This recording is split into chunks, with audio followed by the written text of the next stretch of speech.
It's time to talk about where this Toronto Maple Leafs team goes from here. Impact on the fantasy value of that core four in Toronto is going to be broken down on Monday's episode. And of course, Steele and I are diving into Kraken Stars Game 7 and the key takeaways for that matchup. Thank you for joining us. Let's get right to it. You're Locked On Fantasy Hockey, your daily podcast on fantasy hockey. Part of the Locked On Podcast Network, your team every day.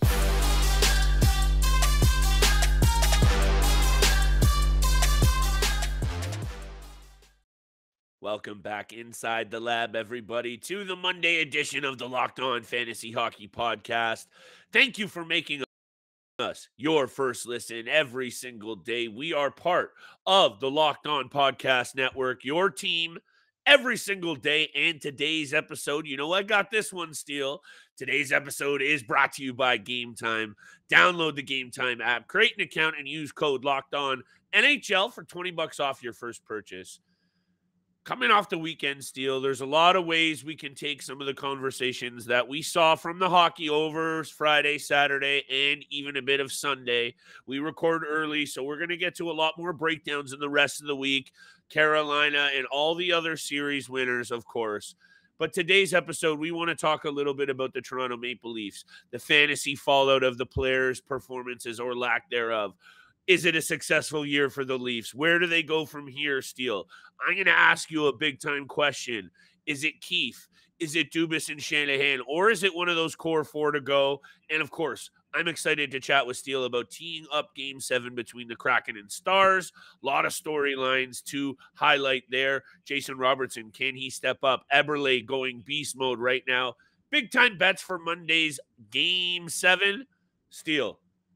You know I didn't want to do this one, pal. You know this is tough. We're going to try. We're going to just talk about let's have a conversation. Where do you want to take this one? Game 5 reaction. That's where we're starting. Yeah, you know, I thought it would be nice for us to jump on here. We haven't really had lengthy conversations of the Toronto Maple Leafs. You and I are both fans. We're both from Toronto, and I thought it'd just be nice to jump on here. We let the weekend kind of ride out after Game 5. We gave ourselves a couple of days to kind of regroup and I might need more. Yeah, we might need a few more days, but nonetheless, thought it'd be a good time to jump on here and recap our thoughts on the second round series between the Florida Panthers. And before we get to the actual juice of it with the Toronto Maple Leafs, just got to start off by saying Florida was unreal. 4-1 series win. They were the better team. Yep. They were the better team. They deserved to win this series. And with me, 100%. With me saying that, that's not me saying that the Leafs were embarrassed, because the Leafs weren't embarrassed in my opinion. Even though on the score sheet, in the series it was 4-1 Florida. I don't think they were embarrassed. 4 of the 5 games were decided by 1 goal. 2 of them went to overtime. But yeah, Game 5, Leafs and Panthers. Even right before you and I, before you and I jumped on here.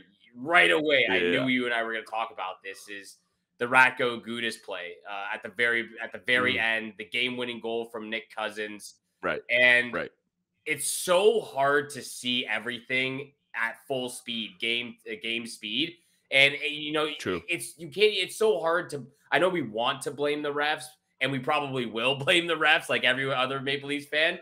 But it's so hard to blame the refs at game speed at that type of situation. Especially afterwards when you watch the replay and actually see it more than you saw it when it actually happened live. Because I didn't see that when it first happened. I just saw Nick Cousins' toe drag, and he buries it short side on Joseph Wall. That's all I saw. But once you see the replay, you see Radko Gudas going hard to the net. You see him holding on to Calle Jarnkrok's stick, where he's unable to poke check the puck. Otherwise, he would have had that. That would have been a great defensive play, but Gudas is there holding the stick, and that should have been a penalty. And I don't want to blame the refs because it's such a hard job. But in this type of situation, you can't not blame the refs because it's right there. And after seeing the replay, you just get so frustrated. It's gut-wrenching feeling for all of our Maple Leaf fans out there. But at the end of the day, the Florida Panthers were the better team. But after watching a couple of those replays, and I want to get your take on the Morgan Riley no goal as well after this, but it's gut-wrenching. It just sucks. Yeah, look, if we're just being completely biased Toronto Maple Leafs fans, aside from all the preamble you gave, which I think is spot on, calling it in speed, in time, it's such a hard call to make. I totally get that, and I'm never one to actually come on here and defend referees, but maybe I am here with this take because, Steele, you also said something to me that was, did they get embarrassed? No. Were there points where their performance was embarrassing? Yes. I think so, Yes. because putting up 2 goals over the last, what was it? 7 games. 5 out of your last 7 games. Right. So yeah, like that's just not going to cut it. And I think we'll talk a lot about that core four. We'll talk about the offense. We're going to talk a lot about the specificities of where this Toronto team goes later in the episode. But just straight up and down, the call was the call. Was it the wrong one? Yes. And this is where I want to leave this. When the Toronto Maple Leafs fail to score more than 2 goals in that many games and they have the talent that they have, I'm not going to dive into Joseph Woll. I'm not going to dive into injuries. I'm not going to dive into some questionable decisions from Sheldon Keefe just yet. You got to score more goals. Yeah. So as much as, yes, I'm going to put that one on the refs on that one, you can't leave these games up to 1 goal this many times still against this Florida Panthers team. And that's where the fault lays on the Maple Leafs offense and the core 4 offensive pieces. I know Nylander looked off dangerous at times. We'll get there. But just to talk about the point that you mentioned, for me, the call was brutal. Yeah. It is tough to make it. I get that too. Florida outplayed the Maple Leafs for most of the series. I'm not hanging this on one play.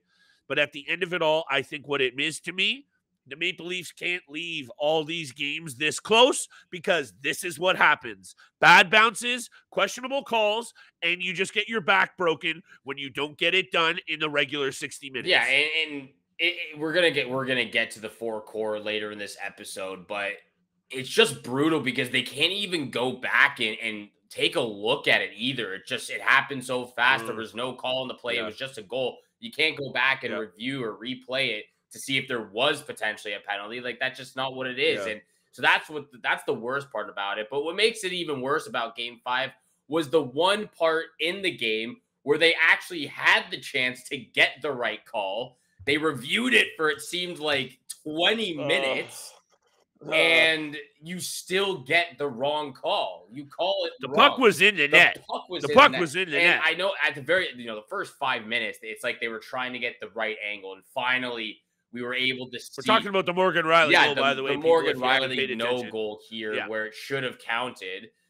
I'm calling it a goal, Steele. I'm just salty right now. Simple as that. It was a goal. And seeing all of the replays and reviews now, a day later or a couple of days later, you can clearly see the puck enter the net immediately when Morgan Riley slides the puck to the right, far right post and right pad of Sergei Bobrovsky. You can see the puck clear the red line. There's a little bit of white ice between the red line and the goal crease or the goal net as well. And even afterwards, you can tell Bobrovsky and Anthony Duclair is right there with his hockey stick, hiding it from the back of his Bobrovsky skate and pulling it out of the net. So for me, again, 2 plays in game 5 where the Morgan Riley, that goal ties it up, and potentially the Nylander one wins the game. And secondly, the non-call in overtime on Radko Gudas, who's just steamrolling, holding Yarncroke's stick on his way to the net. So 2 missed calls, but the fact that they actually had the chance to review it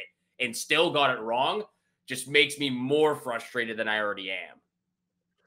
Yeah, I get that frustration, and there's no way to even, I'm not even going to say a single thing to disagree with that frustration because the calls are the calls. I think I just revert back to my first statement is, unfortunately, when you leave the games this close, leaving it up to chance, bad things happen to you. And I know there's no real method to what I'm speaking about, Steele, right? It's just one of those caveats of sports that you just feel when you don't pounce on those opportunities, or if you will, if you leave it so much up to chance against a team that realistically, aside from that beast mode forecheck, and aside from Bobrovsky stealing a number of games, I still think the Toronto Maple Leafs could have easily won that series.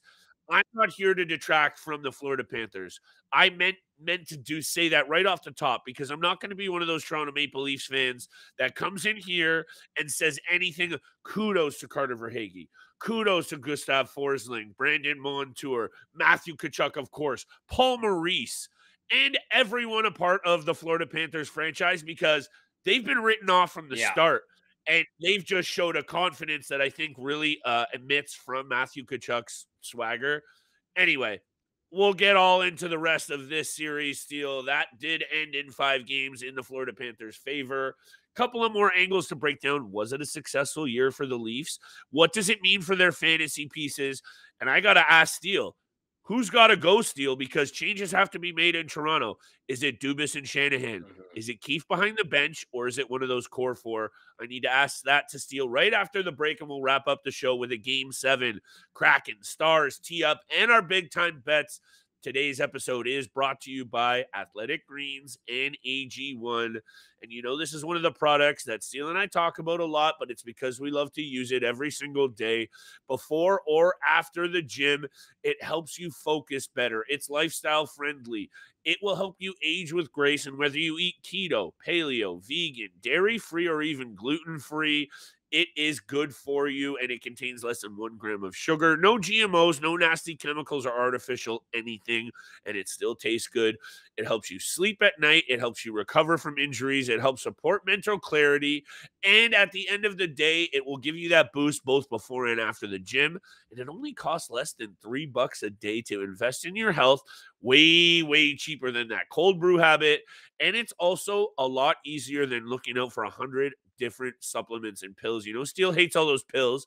That's why he's hard on that AG1 from Athletic Greens that has over 7,000 5-star reviews and is recommended by pro athletes around the world.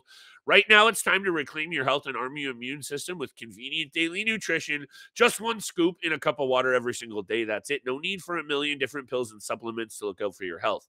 To make it easy, Athletic Greens is going to give you 1 free year supply of immune-supporting vitamin D and 5 free travel packs.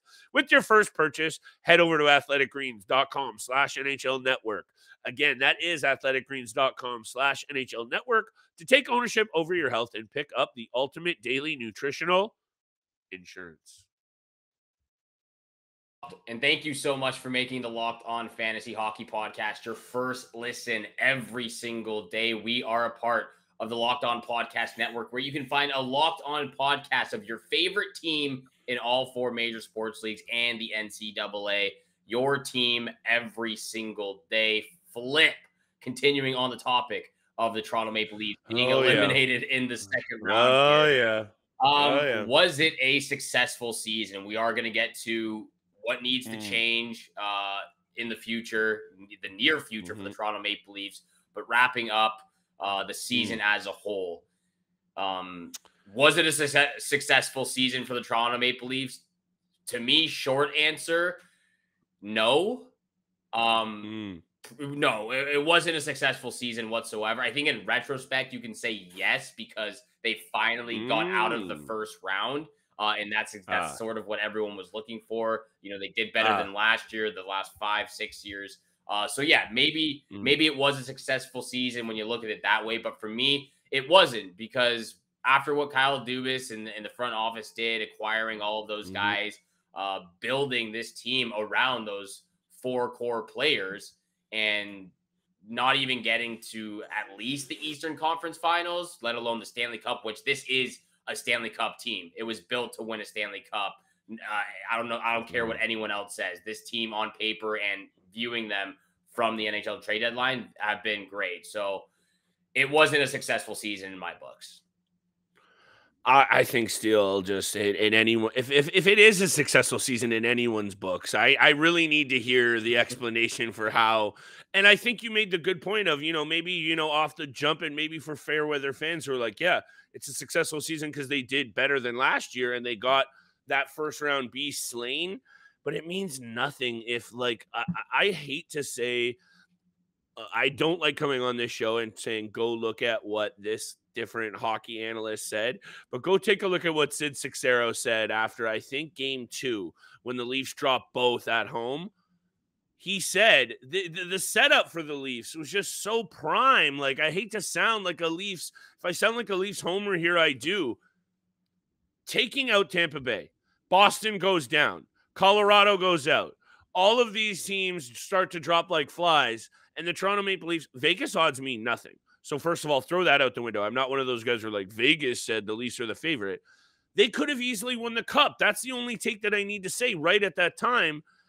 And they didn't give Florida their due. They didn't give Florida their credit. They knew that forecheck was going to come in beast mode and shred them up, and it shredded them up. And there was just, look, maybe I was going to leave this take for when I ask you in a second about who needs to go and what changes need to make. But here, I'll hit you with this. The season was a disappointment. Yeah. And it's not a successful season. When you said exactly the nail on the head is they have more than enough talent to win. The goaltending was going to be a powder keg all year, and what came down to it? The goaltending was a powder keg, and Auston Matthews doesn't show up when it counts the most.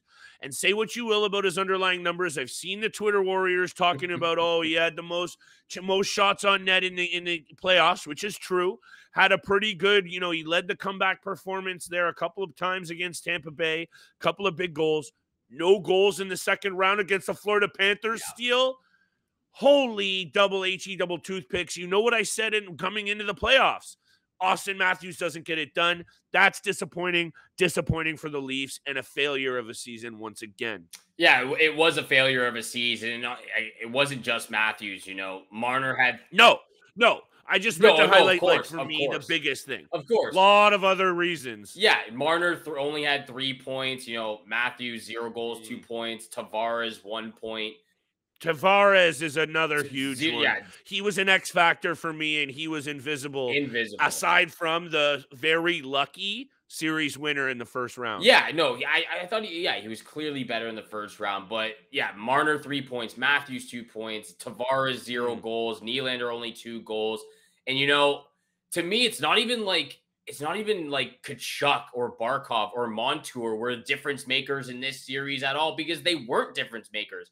Tkachuk had 0 goals. He had 5 assists. Like, he was playmaking. He had 5 assists. Bobrovsky was a difference maker, in my opinion, if you're picking one. Tkachuk had 0 goals. Montour only had 1 goal and 1 point. Barkov had 3 points. Like, their top guys weren't even the difference makers. Just as a group, collectively, they came together with a big group effort, as well as Vezina Bobrovsky decided to show up for the playoffs. Like, so it's just, they had everything. They had the path set up for them. Tampa was going. They defeat Tampa. Boston's not there. Yeah, Avalanche exactly. are gone. So again, they let this one slide right through their fingers, and especially for me, after the phenomenal job that Kyle Dubas did managing this team the way that he has the last few seasons, but what he did at the trade deadline, bringing in Lafferty, McCabe, Shen, O'Reilly, Achari, he brought in the guys to build around the core four. And they let this slip right through their fingers. So very tough for Toronto Maple Leafs and all their fans out there. But again, the top guys didn't show up, and that's been the storyline for the last few postseasons as well. To me, the best player on this team this entire postseason, and it wasn't even close, was Morgan Riley. 12 points, plus 11. He was an absolute dog out there at points. He was really, really tried. I could see his veteran leadership really starting to shine through and try to lead this team to something that they haven't been able to do, and that shows some backbone. That shows some pushback. When you get punched in the mouth in a fight, you either lay down or you keep punching. Yeah. And this Maple Leafs team showed another season of inability to not only take punches, but more importantly, to punch back. And at the end of the day, Steele, kudos due to the Florida Panthers team, who took a lot of punches in that first round against the Boston Bruins. And look what they did when they punched back. Every team still left in this postseason also now brings the balanced attack that I think it takes to win the Stanley Cup. We're going to talk about that, I think, in a second here, previewing Game 7 between the Kraken and Stars. We're going to get there. We're going to get to big-time bets. And right after the break, though, Steele, I got to ask you quickly, and you can give me just a head up and down answer. Where do the Maple Leafs need to make that change? Because to me, fantasy implications, overall success, bets if you're betting on the Leafs or if you just want to cry less tears. We need to know where they're headed in terms of that move. So let's talk about that. Why don't you take us to break? Yeah, we'll get to that. It might not be a very straightforward answer because I have a lot to say on what goes next for the future of the Toronto Maple Leafs and that core so four. You should. I have a lot to talk about for that, but we got to get to we're going to get to big time bets, but of course we got to pay these bills, and that is with Game Time. This episode is brought to you by Game Time. Have you ever really wanted to go to a game or a big event but couldn't find any last minute tickets at a great price? Buying tickets to your favorite events shouldn't be stressful, and Game Time is the fastest and easiest way to buy tickets for all the sports, music, comedy, and theater shows near you. With killer deals on last-minute tickets and their best prices guaranteed, you can stop stressing over the tickets and start getting hyped for all the fun. I'll be using Game Time all summer long for BC Lion games and Vancouver Whitecap tickets, which are right across the street from me, especially with last-minute deals. I can get them so quick to the event time. When buying tickets so close to the Game Time app has incredible prices like flash deals on last-minute tickets and even images of the views from your seat before you purchase them. So Game Time is amazing for those spontaneous adventures. So forget planning months in advance. Game Time has deals on tickets right up to the day of the event and exclusive flash deals on all events as well. It's the fastest growing ticketing app in the country for a reason.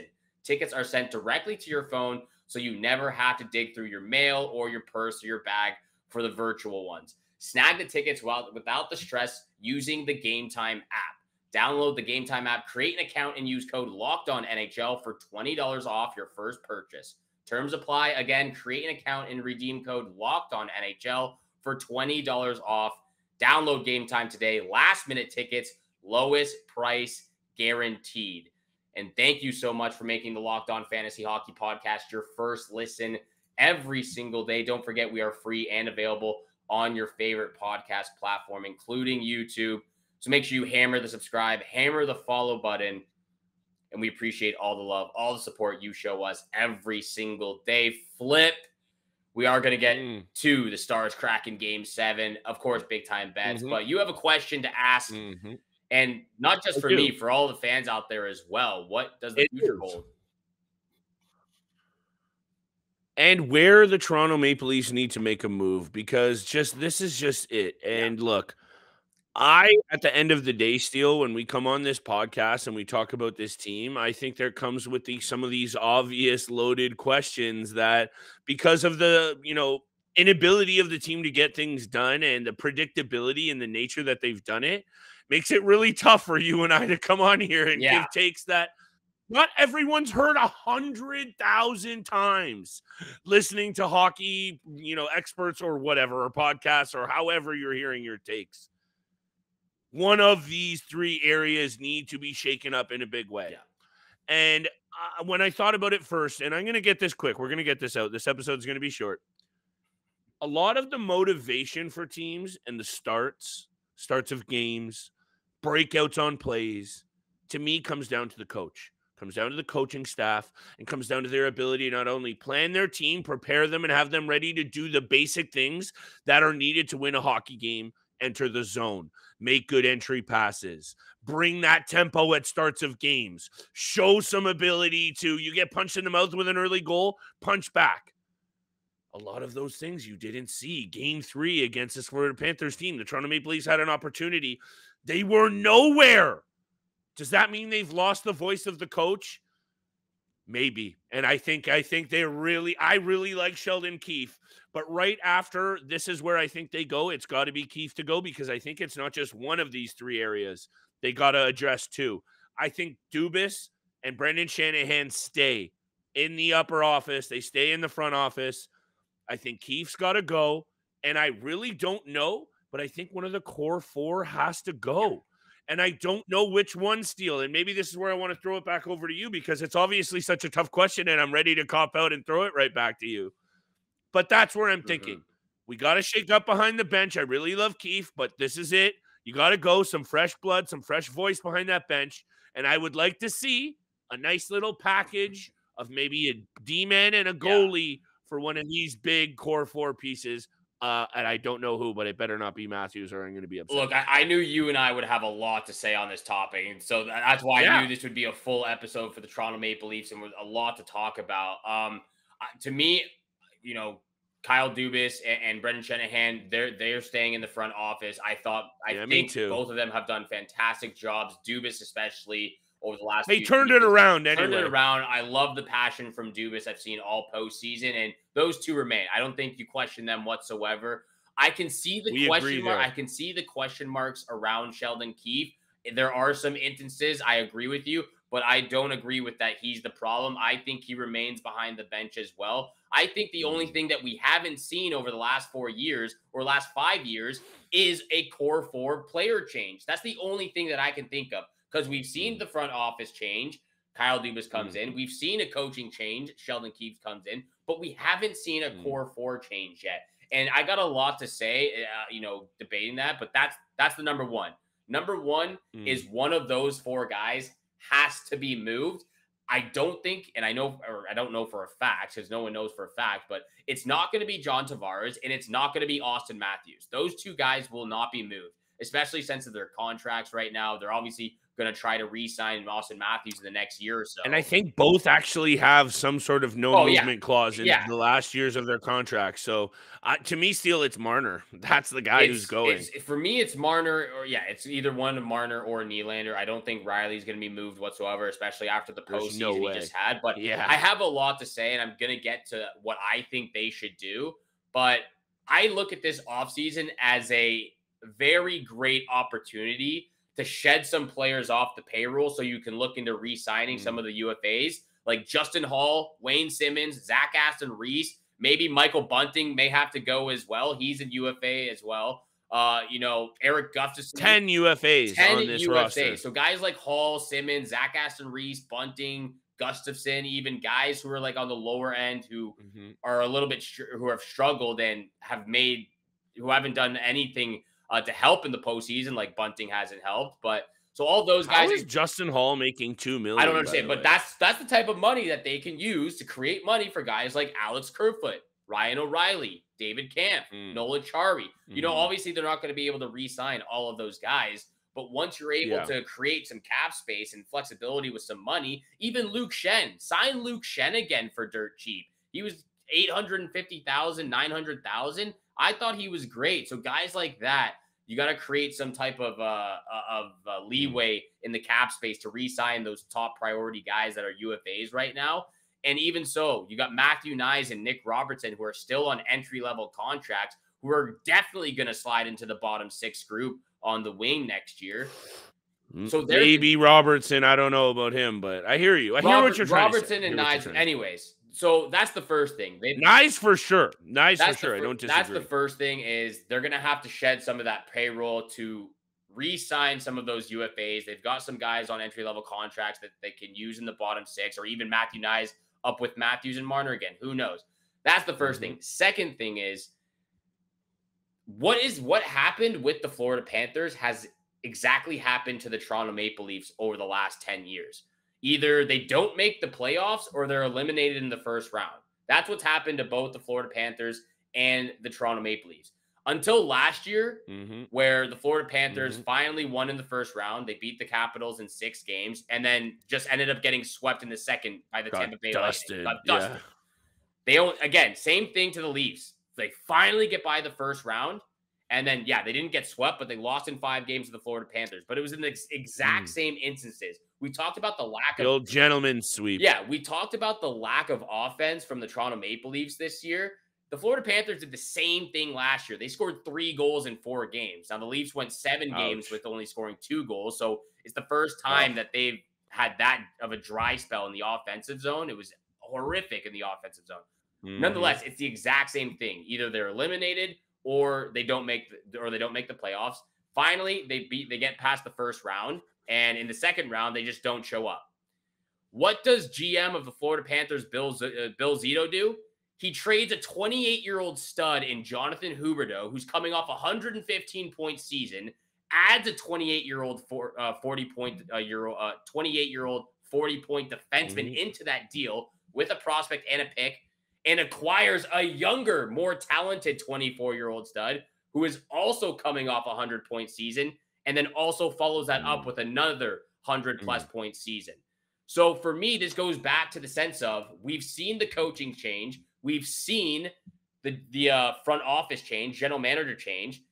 Bill Zito finally did what he had to do, traded one of his core players in Jonathan Huberdeau, added Mackenzie Weegar to add a little bit more spice to get Matthew Tkachuk. And look where his team is at now, headed to the Eastern Conference Finals for the first time in 27 years.